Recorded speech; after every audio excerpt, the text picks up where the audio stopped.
Dear audience, Assalamu alaikum. It's a proud privilege to welcome you all on the final round of the very first inter-school English debate competition organized by Bangladesh Television Chattogram Center. Speech is power. It is the power to persuade, to convert, to compel. And when that speech is expressed in the form of a debate, it becomes a method of interactive and representational argument in which students participate and argue both sides of a given topic, trying to persuade one another. I believe that the pursuit of right ideas and honest debate through rigorous argument is a noble undertaking. When students participate in debate, they start to look into issues in depth and form perspectives. And this powerful tool for creating an innovative and a logical mind leads to increasing the confidence level of a student as well as their scope of knowledge. Dear audience, the finalists here today have not only gone through 5 rigorous stages of competition to make it to their final round, but through this process, they have transformed themselves into the epitome of smart and logical thinkers. Very much thrilled to be listening to their powerful voices echoing in this room tonight. I, your host, without further ado, would love to invite you all to come along and enjoy our very lively debate competition participated by our 2 final teams. Today, the selected motion for the debate competition is: developing an export-oriented business environment is better driver of our economy than relying on remittance. The team for the motion belongs to Mymensingh Girls Cadet College. The team against the motion belongs to Fosterhut Cadet College. Speakers for the motion are Cadet Azreen, Cadet Rafa, Cadet Tatria. Speakers against the motion are Cadet Jawad, Cadet Sajid, Cadet Shafin. The honorable adjudicators of today's session are Dr. Shami Mirza, Professor, Department of Mass Communication and Journalism, University of Dhaka. Dr. Adnan Mannan, Professor, Department of Genetic Engineering and Biotechnology, University of Chittagong. Mashur Shakil, Senior Reporter, Channel I. The topics on which our honorable judges are going to assign marks in the constructive round are Presentation 5, Language and Pronunciation 10, Presentation of Theory and Information 15, Argumentation and Rebuttal 10. The topics on which our honorable judges are going to assign marks in the rebuttal round are Presentation 5, Language and Pronunciation 5, Argumentation and Rebuttal 20. Dear viewers, now I would love to introduce you to our honorable moderator of today's program who will be conducting the entire competition and announce the results at the end. The honorable moderator of today's competition is Professor Dr. Shukanta Bhattacharjee, Chairman, Department of English, University of Chittagong.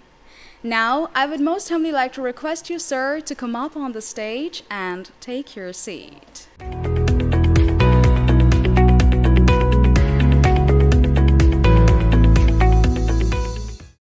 Before we start the debate, I would like to inform you about the order and time allocation of each debater. Each debater will get 5 minutes to present his or her speech. An alarming bell will ring on the 4th minute and the final bell will ring on the 5th minute. In the rebuttal round, both the team leaders will get 2 minutes each. Alarming bell will ring on 1.5 minutes and the final bell will ring on the 2nd minute. Now, I would most humbly like to request our honorable moderator to preside over the competition and start the debate. Thank you very much. Today's final round, 2 teams are competing with each other. The team who should speak for the motion is Mymensingh Girls Cadet College, and against the motion, Fosterhut Cadet College will speak. Now, I would like to request the first speaker of Mymensingh Girls Cadet College, Cadet Azreen, to speak for the motion. In this grand symphony of economic progress, we picture remittance as our background singer, where the main vocals microphone only belong to export-oriented business environment. Honorable Moderator, judicious panel of judges, fellow debaters, and today's distinguished guests, a very good day to you all. The motion of today's debate is, developing an export-oriented business environment is a better driver of the economy than relying on remittance income. And we firmly stand as today's proposition. I, as the first speaker, will be defining the motion, my second speaker will be elaborating the facts, and my third speaker will do the rebuttal. Now, before defining the topic, I'd like to enlighten the term foreign currency. Foreign currency is a form of monetary exchange with a foreign country. And foreign currency is mainly earned in two ways. Number one, remittance, and number two, export. Remittance is the money earned by the citizens working abroad and sent back to their home country. Export means to send goods and services to foreign countries in exchange of money. Export-oriented business environment refers to a setting where a significant portion of the country's economy is geared towards producing foreign currency, thereby increasing its export and its income. Remittance income is often serving as a crucial source of income for the foreign country. Now, driver simply means a factor or component that accelerates the economic growth of the country. And lastly, the motion of today means that developing an export-oriented industrial environment is a better choice for the economic growth of the country than relying on remittance. And this is what we believe and what we are going to prove today. Now let's move on to some of the arguments to prove my stand. Firstly, economic diversification. Relying solely on remittance puts the country at the risk of over-dependency on a single source of income. On the other hand, developing an export-oriented business environment allows the country to have more industries, to flourish various industries like textile, jute, leather, shrimp, pharmaceuticals, and so on, which have been reducing our vulnerability. And according to Daily Star, these sectors have been increasing our GDP to 35.5%. And according to Business Inspection, my dear opponents, Bangladesh export earnings hit a record of $52.08 billion marking dollars in the year 2022. Secondly, prosperity. The Financial Express on July 2022 expressed that the remittances received by our country in the fiscal year 2022 to 2023 was $21.61 billion. Whereas Dhaka Tribune the very next day explained that the export earnings of our country in the same fiscal year was $55.55 billion, my dear opponents, which is more than twice of the remittances we have earned. So my dear opponents, even if you're blind, I think you will still see the differences here. Thirdly, job creation.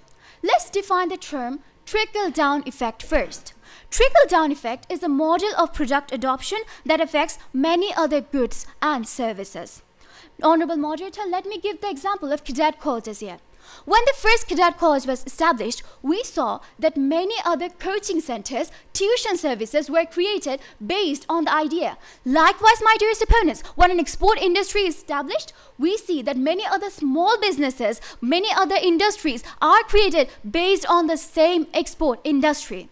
So my dearest opponents, these sectors, these opportunities have also increased our job opportunities in our country by 14%. Source, sexabank.com.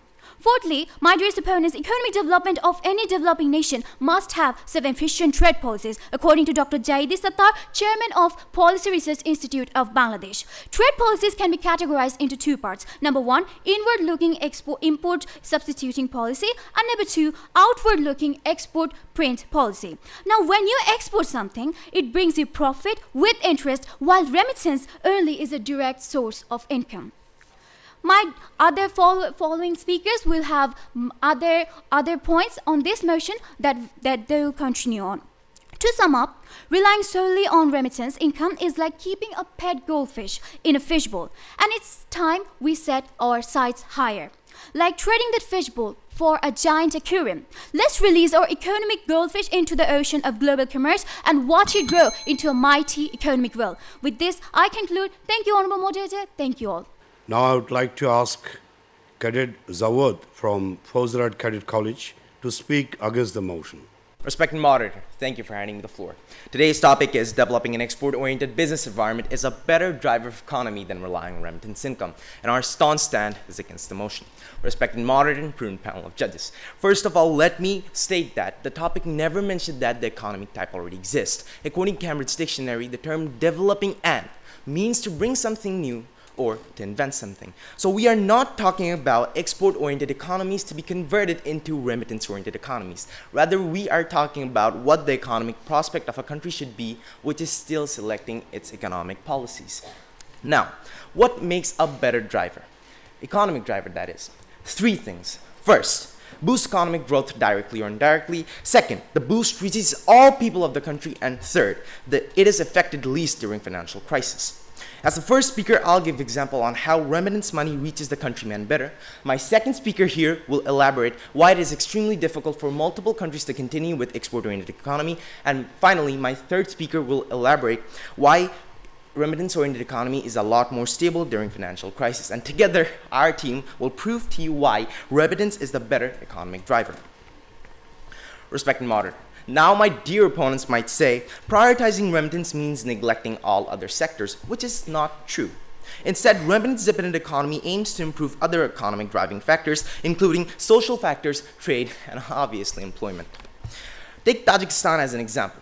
To a report of International Labour Organization named Migrant Remittances to Tajikistan in 2008, remittances were accounted for a whopping 2.67 billion USD, or 48% of the GDP. Dear opponents, how do you think a country that earns half of its GDP develops its internal economic drivers? Yes, it's obvious, through remittance. Owing to remittance, its economy has grown rapidly between 1998 to 2019. Now, the question might ask, where did Tajikistan invest this amount of remittance earning? According to the Central Asian Bureau for Analytical Report, says 40% of it went to healthcare, education, and other social spheres, and 20% of it went to energy production. Now, as you see, Kazakhstan, a developing country, has invested substantially in education and other economic drivers. Now, you may state that Kazakhstan could have used it for export-oriented economy, but they didn't, because for export, you need industry, and for that, you need infrastructure. And we all know that for infrastructure, you need money. But domestic money is always subjected towards inflation, so we need foreign currency. And how are we supposed to get that? Respected moderator, the only way is remittance.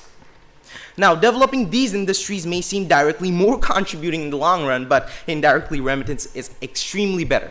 Not only that, also in reaching towards people and alleviating their poverty. How, you might ask? Respected moderator, imagine I'm economically insolvent and you happen to be a family member of mine. Now, you're working abroad and the money you would be sending to me would be personally obtained by me with some marginal reduction. The rest of the money I can directly use for ensuring food, clothes, getting educated, and becoming a skillful human resource. On the other hand, if an LDC like South Sudan were to focus on export, yes, it would obviously earn money. In fact, 95% of their export income comes from oil, which contributes hugely towards its economy. But have you thought how exactly will the state use this money towards the people of the country? Respected moderator, South Sudan comes with a civil unrest continuing since its independence. Plus, there are business syndicates, middlemen, money laundering, and corruption. The money that came will be used for the countrymen, but only after a big part of the money going into the pockets of several layers of middlemen. My dear opponents, in a world filled with majority of middle-income countries and LDCs that have such middlemen, syndicates, and corruption, even if you happen to focus on an export-oriented economy, be it $1 billion or $100 billion, still the money won't reach the countrymen.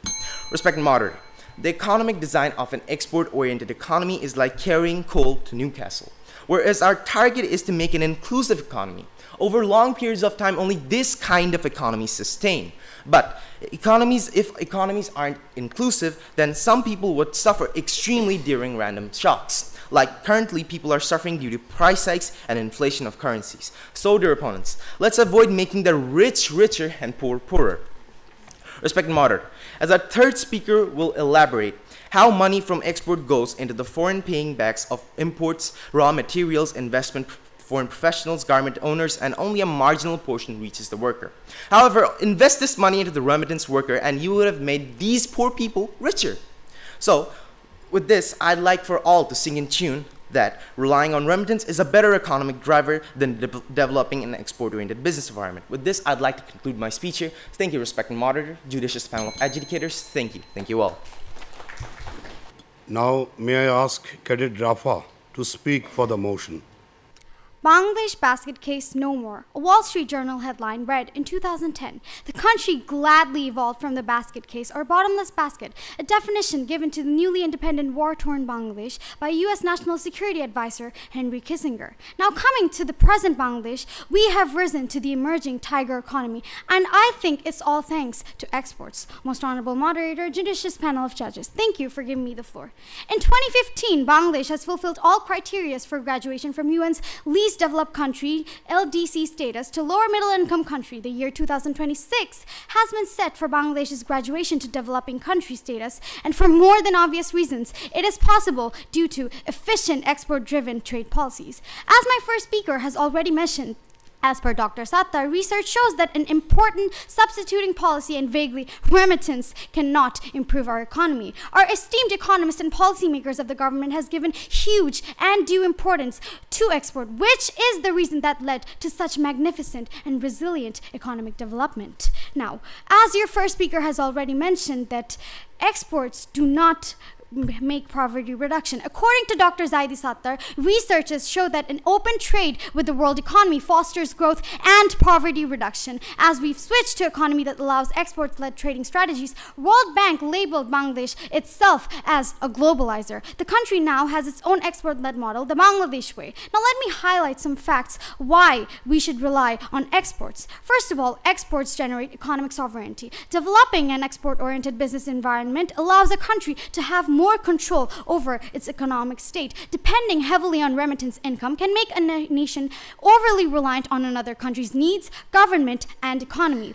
Second of all, innovation and technological advancements. Export-oriented businesses often require innovation and technological advancement to remain strong with high international competitiveness. Third point, infrastructure development. Exporting often requires substantial infrastructure development such as ports, transportation, and networks, as well as energy facilities. Fourth point, job creation. Yes, exports create job employments, fosters innovation, as my first speaker has already mentioned. Let's hold a garments factory, for example. We can see that at least a few thousand people are involved in only one chain of a garments alone, with a multiplier effect. My dear opponent, as you've said that remittance is in fact reliable and stable, but I want to clarify, remittance in fact is not stable. According to Bangladesh Bank's Statistic Department report, during financial year 2022, remittance received was $21.032 billion. The remittance GDP ratio was 4.56%. Now, my dear opponent, take a note that the export earnings ratio of the country of 2022 was 12.88% of GDP. For the financial year 2023, remittance received was $21.611 billion.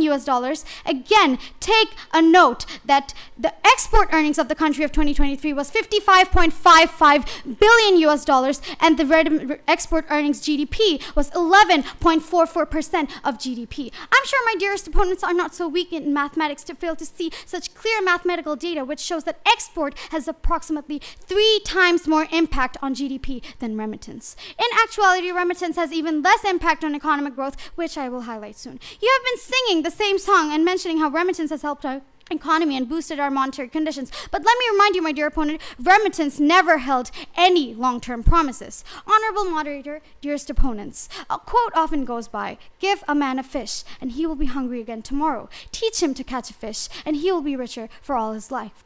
Dear opponents, for foreign currency, don't you think we should all rely, rather than relying on remittances sent from abroad, we should develop strong infrastructures to earn foreign currency through export-led trades. Bangladesh's development has largely been driven by one export sector, the ready-made garment sector. Despite the fact that textile and apparel sector still remains the predominant contributor to the country's earnings, and apparel sector still remains the predominant contributor, export earnings, other most exported products of Bangladesh such as frozen fish, pharmaceutical homes, home textile, leather products, agro products, and plastic products are emerging progressively. Recent fresh vegetable export from Jazeera Shayatpur to European countries, especially Swiss chain stores, is a milestone leap. Government has also been developing huge export facilitating infrastructure like Payra Port, Moashkali Deep Sea Port, rail and road infrastructure, etc. In near future, basing on these exports-driven business environment, Bangladesh's economy will become emerging tiger in the world map. And then, my dearest opponents, we will be able to return our millions of extremely low-wage workers that you call expatriates and remittance workers working in inhuman conditions in Middle Eastern countries and other countries so that we can all live happily ever after. Leaving this note, I'd like to end here. Thank you all.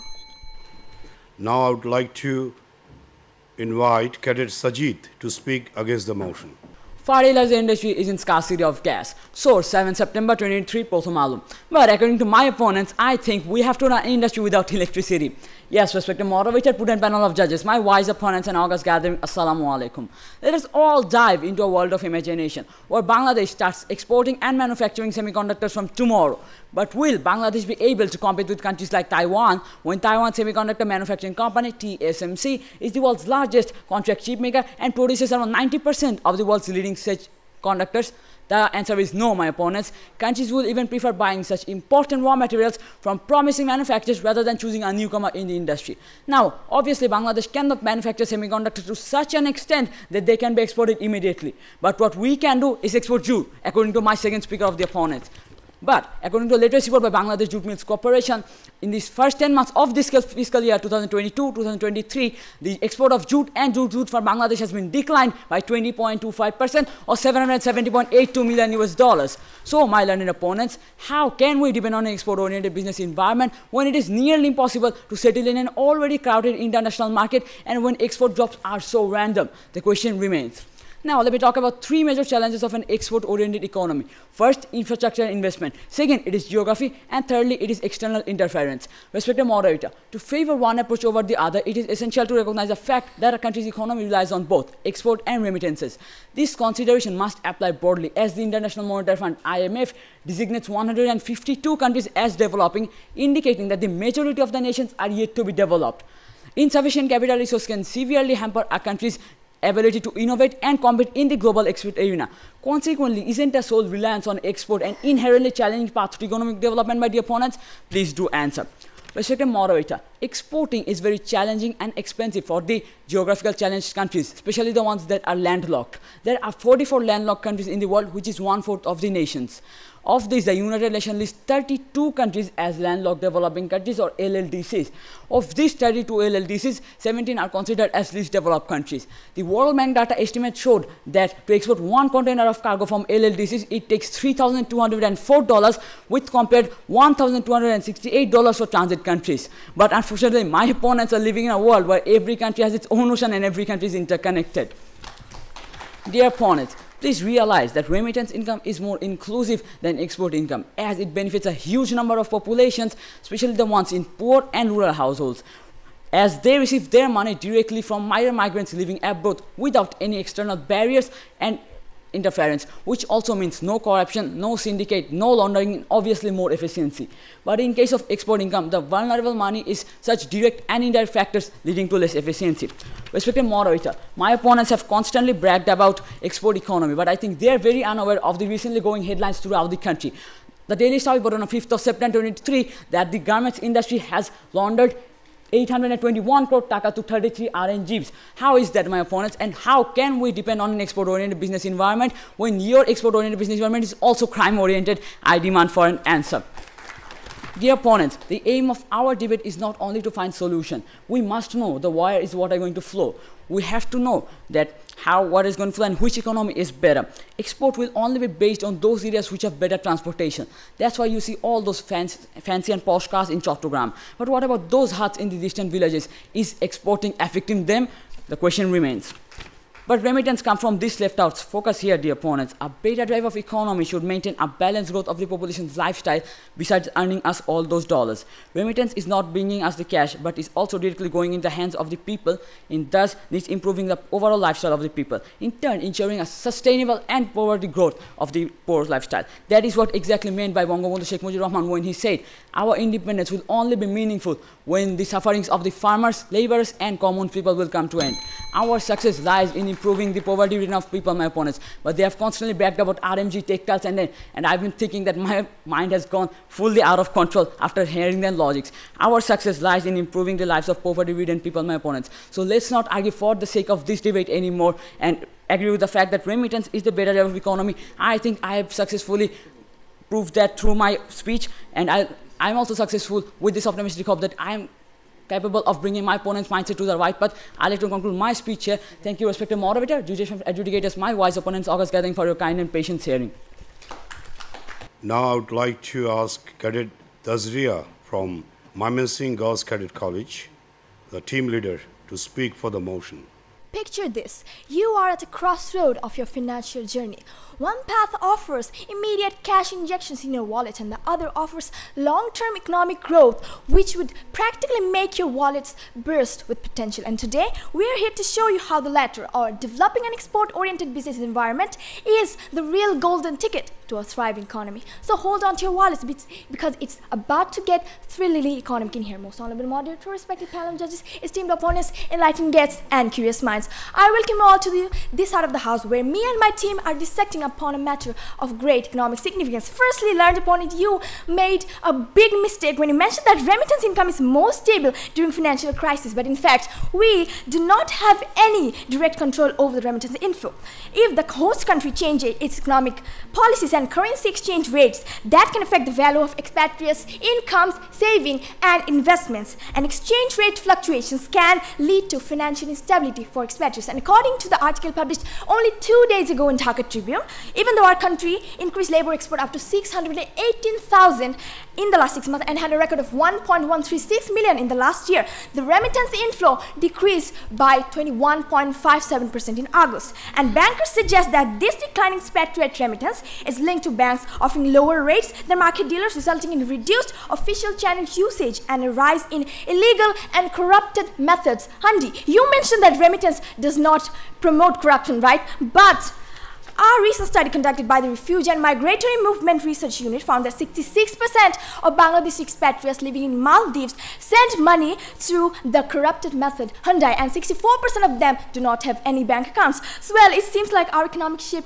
is sailing without a captain. Well, isn't it high time we charted a new course with robust, export-oriented business environment and learn upon it? Second speaker, for the part where he tried to mention that over-reliance on exports can make an economy highly vulnerable to global market fluctuations. To that I say, developing an export-oriented business environment allows a country to have more control over its economic destiny, and depending heavily on remittance income can make the country overly reliant on external factors which are not in their hands. Export-oriented economies can adapt and diversify their market products, reducing risks, and this diversification can enhance economic stability. Dear opponents, the stable growth of the economy and GDP of Bangladesh is no longer the imagination. It was hinged upon the stable growth of export, which was $5.7 billion from 1999 to the 2000s, and it transformed into $52 billion from in that 2021 and 2022, according to BBS. And according to World Trade Organization, countries with open and export-oriented economies have experienced higher GDP growth rates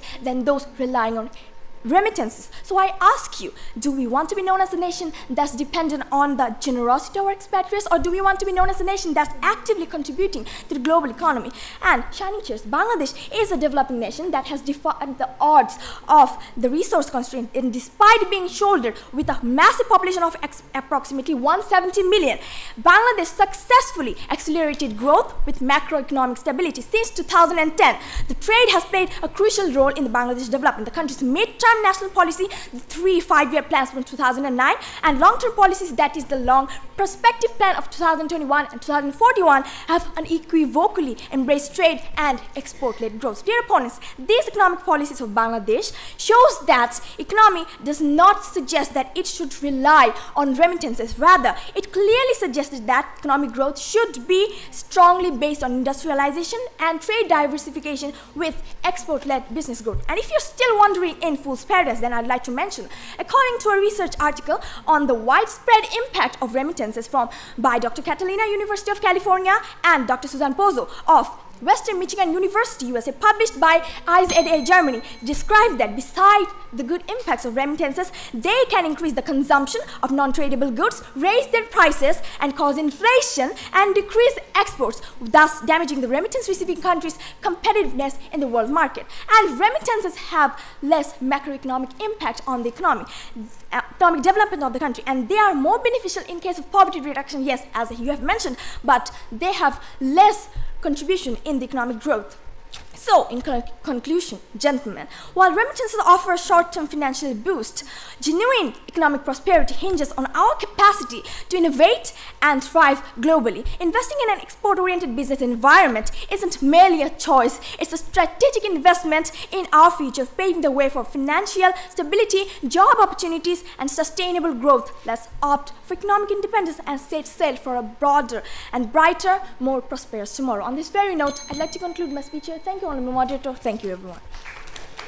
Now, may I request Cadet Shafin to put forward his arguments against the motion.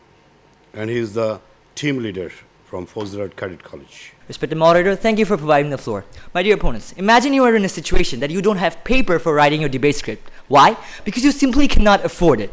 Surprise? Well, this was the situation in Sri Lanka a few months back, as they had no forex reserves for the payment of fuel, food, or paper, and your so-called export industry, near zero. But my dear opponents, recently, Sri Lanka has paid back $50 million of its $200 million loan to Bangladesh. Now, how did they recover from this bankruptcy? Well, if you didn't know, in 2022, Sri Lanka sent a total of 311,000 professionals abroad, which made it the highest in their history. And the result? Remittance increased by 76% with $541 million in July 23 alone. And according to the Professor of Economics Priyanka Dunusinghe of Columbia University, the Sri Lankan economy was a better driver because of the remittance. Now, if my dear opponents point out industrial production of Sri Lanka to increase, please know that it was remittance that gave them a stable floor for economy. Respected moderator, the third speaker mentioned that remittance is not a stable driver of our economy, but let me prove you wrong. Even during the great economic recession of 2008, where world economies fell apart, millions were left unemployed, our economy stood firm.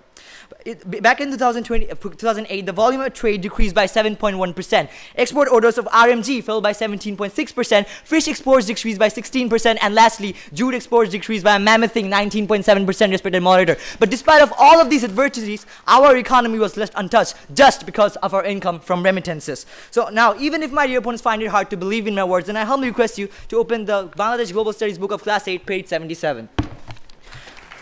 August President, the first speaker of my opponent's team emphasized a lot about the revenues coming from exports, but I think that they have completely forgotten how our remittance sector has developed and is also contributing magnificently to our economy.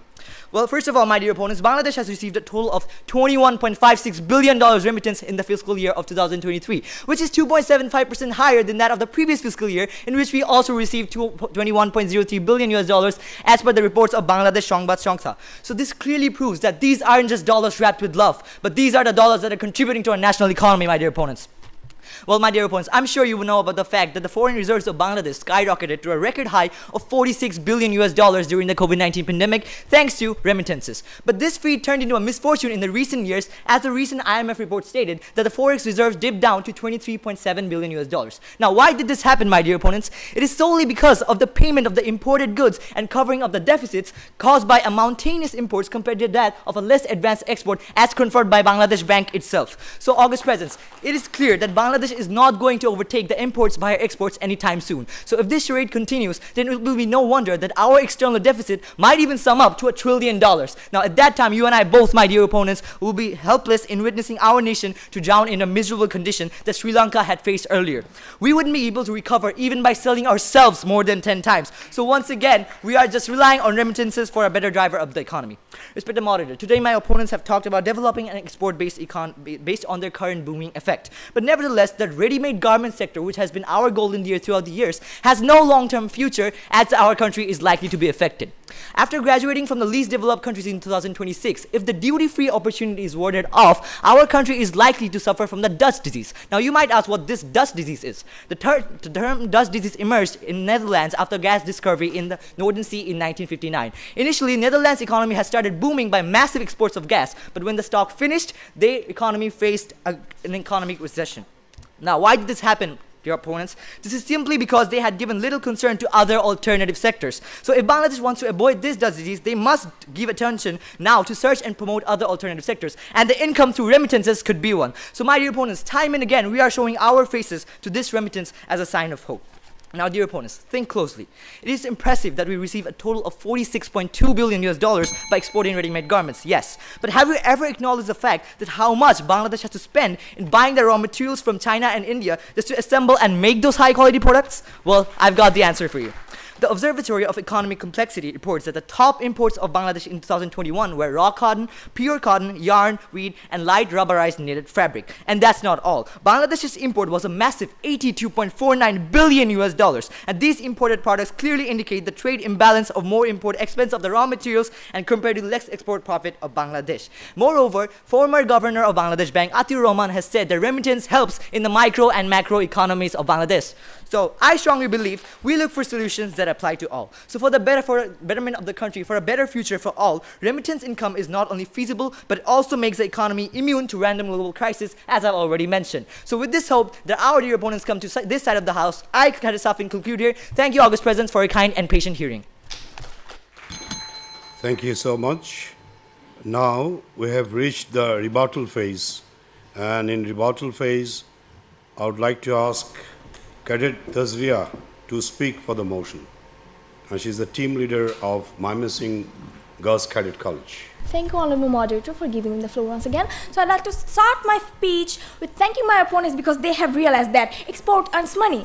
And I'd like to congratulate you because you have clearly failed to prove your party position. First speaker, you mentioned that remittance contributes 48% to the GDP of various countries. But according to the research of Dr. Catalina and Dr. Suzan Pozo, the highest percentage of remittance to GDP from 2010 to 2020 was Tonga, Kyrgyz, Tajikistan, Somalia, Nepal, El Salvador, Haiti from 39% to 23% and gradually decreased. And dear opponents, do you think these countries with high percentage of remittance inflow are at all developed countries? If you find a relevant explanation to this case, if you're in your favor, please let us know. And I'm very sorry that I could not bring any newspapers with me, but my country's Honorable Prime Minister Sheikh Hasina said in 23rd July 2020, and it also made into the news highlights that Bangladesh will not depend on remittance alone, and we will diversify products to expand the export basket for which new international markets have to be explored. And she quotes that, and I quote that, we will no longer depend on only remittance and we have to increase our production alongside diversifying export, and I unquote. And I'm sorry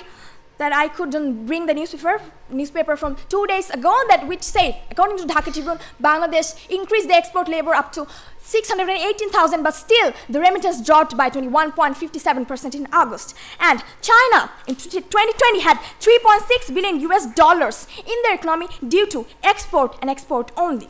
And second speaker, you said the jute, you talked about jute decline, but my second speaker never mentioned about jute exports. And the research, yes, the research of Dr. Catalina and Suzan Pozo also mentioned that remittances can disadvantage the economy via the Dutch disease you mentioned, third speaker. And second speaker, you mentioned the difficulties of export-oriented business environment, but the initial difficulties cannot overweight the contribution it brings to us. And third speaker, you mentioned about the COVID-19. Even in the COVID-19, the worst sufferers were the remittance workers, and 5 lakh Bangladeshi expatriates could not even bring the remittance to the country. On this very note, I'd like to conclude my speech. Thank you all, moderators. Thank you, everyone. Thank you so much. Now I would like to ask Cadet Shafin to speak against the motion. And he is the team leader of Fauzarat Cadet College. Thank you, respected moderator, for giving me the floor once again. My opponent's second speaker told us to take notes, and I think I just wasted all my paper writing the same notes again and again. While my opponent's misconceptions might seem convincing at first, they stand in a position at which it does not withstand closer inspection. Now let's delve into why.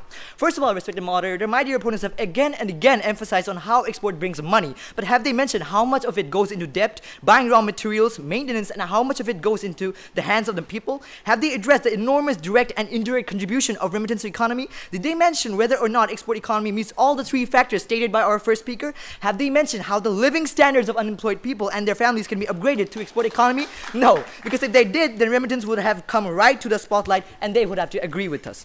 Moreover, respected moderator, my opponents asked how we are prioritizing remittance when we are living in Bangladesh, an RMG-dependent country. Well, I guess they haven't listened to my previous analysis of how Bangladesh survived on remittance rather than exports during the global recessions.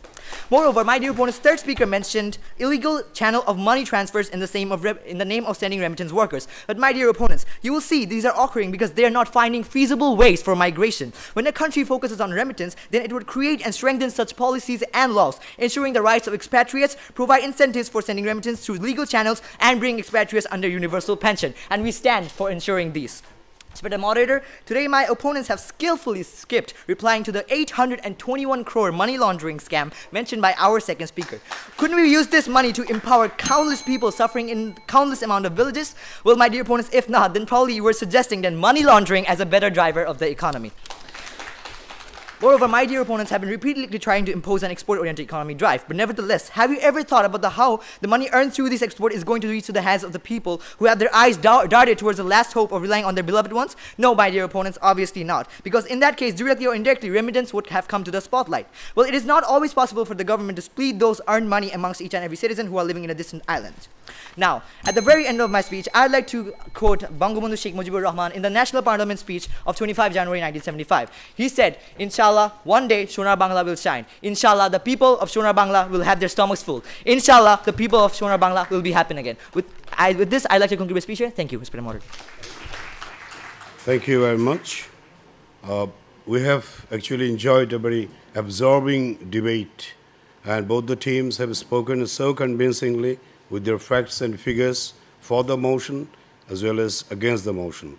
And the topic was also very interesting. Developing an export-oriented business environment is a better driver of our economy than relying on remittance. The speakers who spoke for the motion highlighted the importance of export-oriented business. It's true, export can also boost our economy, but it's also true that remittance can contribute significantly to our economy. So both the teams have spoken very logically, convincingly, and very confidently. And I would like to congratulate both of them, both the teams. And now we're waiting for the result. I hope the best speakers will be the champions, and the team which will say become the runner-up also deserves thanks because they have also spoken nicely. So we are waiting for the result, and the judges have judged very impartially, judiciously. I would like to thank them for this wonderful activity. And with the throbbing heart, the debaters are waiting for the result. Let's see what happens. So, according to the judgment of the honorable judges, today's winning team is Fauzarat Cadet College. I would like to congratulate all the speakers from Fauzarat Cadet College. And the best speaker is Cadet Shafin, the team leader of Fauzarat Cadet College.